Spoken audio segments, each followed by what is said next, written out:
11वां point.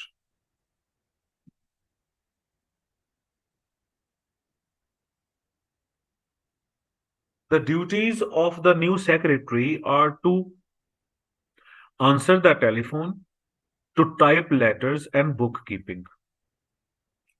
2014 का। अच्छा। The duties of the new secretary are, एक इन्फिनेटिव, दूसरा इन्फिनेटिव, सॉरी, एक इन्फिनेटिव दूसरा infinitive, to answer the telephone, to type letters, और आगे जेरेंड आ रहा है। ये वैसे ही है कि अगर मैं कहूं कि I like to sing, to dance and chatting, गलत है। जब सीरीज बन रही है इन्फिनेटिव्स की, तो इन्फिनेटिव्स की ही सीरीज बननी चाहिए, सीक्वेंस बनना चाहिए। I like to sing, to dance and to chat आना चाहिए यहां। या फिर इसको यूं बनाओगे, I like singing, dancing and chatting, सारे के सारे जेरेंट्स का सीक्वेंस बनाओ, पैरेलल स्ट्रक्चर उनका बनाओ।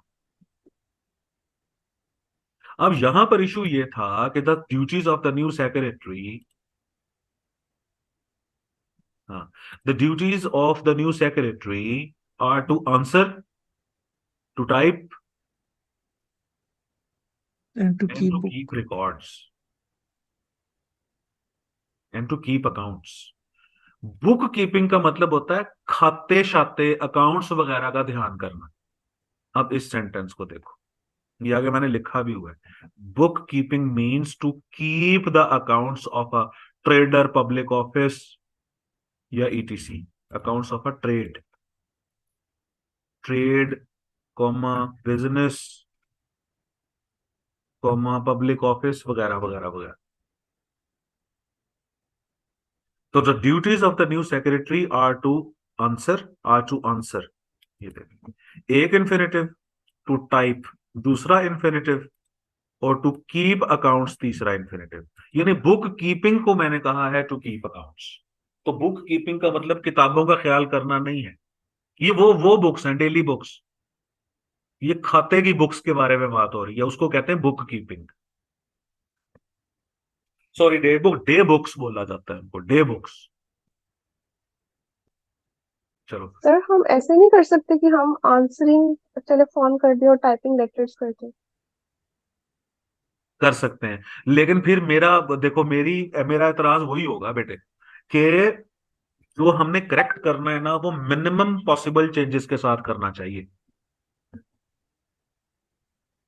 The duties of the new secretary are answering the telephone, typing letters and bookkeeping। ठीक है, वो भी सही हो गया, लेकिन बदलाव जो है वो हमें ज्यादा करना होगा, चेंजिंग ज्यादा करनी होगी।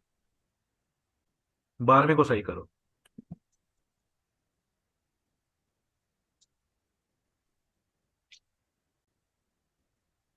सर है सपोर्टेड आएगा। हाँ, Pakistan has and will support. देखो, विल के बाद तो उसकी फर्स्ट फॉर्म आ गई, हैज की थर्ड फॉर्म किधर है? तो ये आना चाहिए कि पाकिस्तान हैज सपोर्टेड, हैज की अपनी थर्ड फॉर्म आ गई, और विल सपोर्ट, और विल की अपनी फर्स्ट फॉर्म आ गई।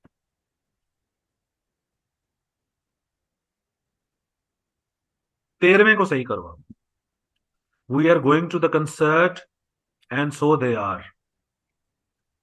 They are sir going. They are going. अच्छा, इसका मतलब है कि they are going to the concert and they are also going to the concert, यही मतलब है ना? सर इसका मतलब ये नहीं है हम कंसर्ट जा रहे हैं तो इसलिए वो भी जा रहे हैं, सो हम जा रहे हैं सो दे आर। हम्म, बिल्कुल सही कह रहे हैं आप। अच्छा, अब आपने करना ये है, वो सेंटेंस देखो, ही is a doctor and I am also a doctor. ये फिक्रा ठीक है, लेकिन इसको यू भी लिखा जा सकता है, he is a doctor, he is a doctor and so am I. And के बाद अगर आप सो लगाते हो ना, तो एक स्ट्रेस जनरेट होता है, एक एम्फेसिस जनरेट होता है। और एम्फेसिस जर्क जो होता है ना, देखो हम उर्दू में भी बाज औकात स्ट्रेस देने के लिए कुछ लफ्जों को पहले ले आते हैं, कुछ लफ्जों से। मिसाल के तौर पे हम किसी को कहते हैं यार तुम एक चवल आदमी हो, फ्लैट स्टेटमेंट है। अगर हम कहते हो यार आदमी तुम कोई चबल ही हो, देखो आदमी को जो हम पहले लेके आए हैं तो स्ट्रेस जनरेट हुआ ना। तो इसी तरीके से जब आप सो को इन्वॉल्व करते हो तो एक स्ट्रेस जनरेट होता है। सो के बाद आई एम नहीं करना, फिर एम आई करना है। ये जो एम पहले आया है ये क्वेश्चन के लिए नहीं आया, ये for the sake of stress आया है। अच्छा, और सेंटेंस देख लो। ही स्टडीड, ही स्टडीड को आप यूं भी लिख सकते हो, he studied and I also studied, लेकिन इसको इस स्ट्रक्चर में लिखो, ही स्टडीड एंड सो। बोलो आगे पूरा करो। So he, did I. So did I, शाबाश। अच्छा, अच्छा, he speaks truth and so am I या do I? Am, do I. Sorry, do आएगा, ठीक है। देखें, अब आपने दो चीजों का ख्याल रखना है। सबसे पहले तो आपने ये लिखना है, ये ख्याल रखना है कि आपका टेंस कौन सा है। ही इज, यहां है ही स्टडीड, यहां है ही स्पीक्स। अगर यहां पर ये प्रेजेंट जीरो है, ही इज अ डॉक्टर, तो उस सूरत में एंड सो एम आई आएगा, और मैं भी डॉक्टर हूं। ही स्टडीड ये पास्ट सिंपल है तो सो डिड आई आएगा। अच्छा, ही स्पीक्स ट्रूथ तो यहां सो डू आई आएगा। दो चीजों का ध्यान रखना, एक तो टेंस सेम होने चाहिए, दूसरा वर्ब पहले आना चाहिए। आई एम नहीं करना, एम आई कहना है। आई डिड नहीं कहना, डिड आई कहना है। आई डू नहीं कहना, डू आई कहना है। तो हुजूर ये 13वां सेंटेंस सही होगा कि we are going to the concert and so are they. So they are नहीं, ये देखिए, we are going to the concert and so are they. 14 sentence को करो सेट। या पहले देखो कि इसके अंदर इशू क्या है। 2010 का सेंटेंस है। He is waiting for better and promising opportunities. अच्छा, तुम लोग ये बताओ, जब मैंने आप लोगों को कंजंक्शंस पढ़ाए थे तो कंजंक्शंस के बारे में मैंने एक बात की थी कि कंजंक्शन किस चीज का नाम है? मोटरसाइकिल दो का, को कार का, या तराजू का? सर लिंक करने का, दो चीजों का। मैंने कहा था कि दो मैंने कहा था कि कंजंक्शन जो है वो लिंक करने के लिए तो आता ही है, लेकिन मैं ये मैंने बोला नहीं था। ये मैं प्रूफ के तौर पर आपको पहला लेक्चर आज देखने के लिए कहूंगा, जो फर्स्ट लेक्चर आपको मैंने दिया था 2 माह पहले, 1.5 माह पहले। मैंने कहा था कंजंक्शन एक तराजू होता है बेटे, उसके दोनों पलड़े बराबर होने चाहिए। कंजंक्शन एक बैलेंस का नाम है। कंजंक्शन एक बैलेंस का नाम है। उस बैलेंस को मैंने फिर प्रूव करने के लिए ढेर सारी एग्जांपल्स दी थी आपको। याद आया कुछ?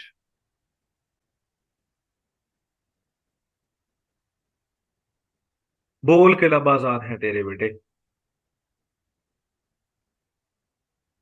अच्छा, मुझे ये बताओ, बेटर जो है ये एडजेक्टिव की फर्स्ट डिग्री है कि सेकंड डिग्री है? चलो मुझे बताओ कि गुड की सेकंड डिग्री क्या? सेकंड, अच्छा, टॉल की सेकंड सेकंड डिग्री सर, बताओ। सेकंड। टॉल की सेकंड डिग्री बताओ। Sir, taller, अच्छा, थर्ड डिग्री बताओ, सुपरलेटिव डिग्री। tallest, अच्छा, tallest. ठीक है। अब मुझे बताओ डिफिकल्ट की कंपैरेटिव डिग्री क्या है? सर गुड की सेकंड डिग्री बेटर है। पहले मुझे डिफिकल्ट की कंपैरेटिव डिग्री बताओ, बताओ। और More difficult, मोर डिफिकल्ट। और इसकी सुपरलेटिव डिग्री बताओ। most difficult. अच्छा, अब देखो कि अगर ये जो बेटर है ये कंपैरेटिव डिग्री है एडजेक्टिव की, तो यहां प्रॉमिसिंग की भी तो कंपैरेटिव डिग्री आनी चाहिए थी ना। गुड की तो सेकंड डिग्री हो गई बेटर, प्रोमिसिंग की कंपैरेटिव डिग्री प्रोमिसिंगर तो नहीं ना होगी, प्रोमिसिंगेस्ट। जो बड़े साइज के एडजेक्टिव्स होते हैं उनकी हम कंपैरेटिव और सुपरलेटिव डिग्री मोर और मोस्ट से बनाते हैं। जो छोटे साइज के एडजेक्टिव्स होते हैं उनकी हम कंपैरेटिव और सुपरलेटिव डिग्रीज ER EST या IER IEST लगाने से बनाते हैं। टॉल टॉलर टॉलेस्ट, और स्मॉल स्मॉलर स्मॉलेस्ट, और बिग बिगर बिगेस्ट। लेकिन beautiful more beautiful most beautiful. जैसे comprehensive more comprehensive most comprehensive. तो लिहाजा यहां भी बैलेंस का इशू है। यहां पर आना चाहिए था he is waiting for better and more promising opportunities. And से पहले भी कंपैरेटिव डिग्री और एंड के बाद भी कंपैरेटिव डिग्री। ये देखो, he is waiting for better and more promising. And यहां पर कंजंक्शन है, कंजंक्शन एक बैलेंस का नाम है। कंजंक्शन से पहले बेटर अगर कंपैरेटिव डिग्री के तौर पर आया है तो एंड के बाद मोर प्रॉमिसिंग भी कंपैरेटिव डिग्री के तौर पर आना चाहिए था।